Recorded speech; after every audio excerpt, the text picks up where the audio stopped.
வணக்கம். நான் உங்கள் ஜெகநாதன். நாம இப்ப எங்க வந்திருக்கோம்னு பாத்தீங்கன்னா, சேலம் மாவட்டம் தாரமங்கலத்துல இருந்து ஜலகண்டாபுரம் போற வழியில செலவடை அப்படின்ற ஒரு கிராமம் இருக்குது. அந்த கிராமத்துக்குள்ள மிக பழமை வாய்ந்த ஸ்ரீ கேய பெருமாள் திருக்கோயில் இருக்குது. அந்த திருக்கோயிலுக்கு தாங்க இப்ப நம்ம போயிட்டு இருக்கிறோம்.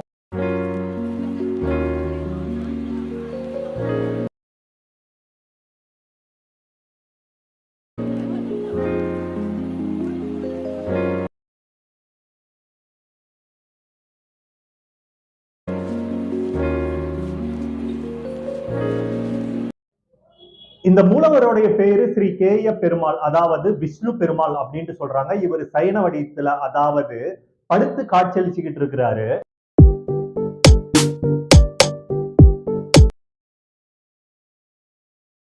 செலவடை கிராமத்துல இந்த கோயில் முக்கியமான கோயில் அப்படின்னு கருதப்படுது.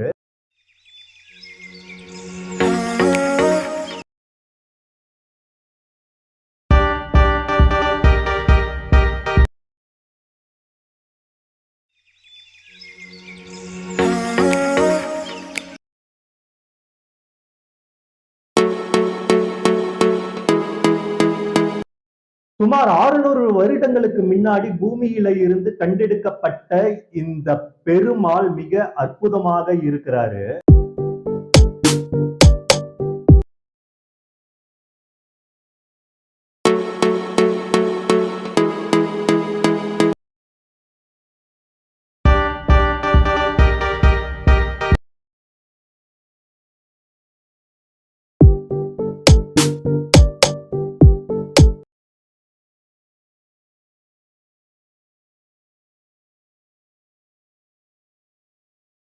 இந்த பெருமாளுடைய சிலை ரூபம் இருக்கு இல்லைங்களா? இந்த பெருமாளுடைய சிலை ரூபம் சுமார் 1000 வருடங்களுக்கு முன்பு பூமியில இருந்து கண்டெடுக்கப்பட்டிருக்குது. அவருடைய உடல் பாத்தீங்கன்னா சைன கோலத்துல வர பக்தர்களுக்கு காட்சியளிக்கும் வகையில மிக தத்ரூபமாக இருக்குது. இங்க அமைந்திருக்கிற இந்த செலவடை கிராமத்துல அமைந்திருக்கிற இந்த கோயில் வர பக்தர்களுக்கு வேண்டும் வரம் தருகிறார் அப்படின்ட்டும், இந்த பெருமாள் கோயில்ல திருமணம் ஆகாதவர்களாகட்டும், குழந்தை இல்லாதவர்களாகட்டும், அவங்கெல்லாம் வந்தா அவங்களுக்கு திருமணம் வரம் மிகவும் நல்ல முறையில கைகூடும். அடுத்து குழந்தைகள் இல்லாதவர்களுக்கு குழந்தைகள் பாக்கியம் உண்டாகும் அப்படின்ட்டு சொல்லப்படும்.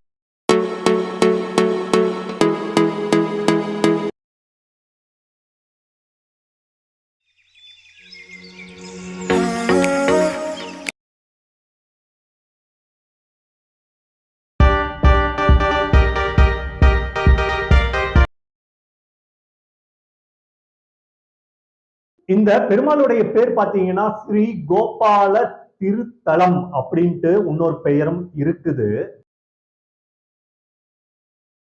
பாத்தீங்கன்னா வலது கை பக்கம் பசுமாடு தன்னோட குட்டியோட வர பக்தர்களை வரவேற்றும் மிகவும் அற்புதமான காட்சி நாம பார்க்கிறோம். அது மட்டும் இல்லாம உள்ள போனதும் நேரா கொடிக்கம்பத்துக்கு அப்புறம் கருடர் ஆஞ்சநேயர் அவரை பார்த்த மாதிரி இருக்கிறாரு.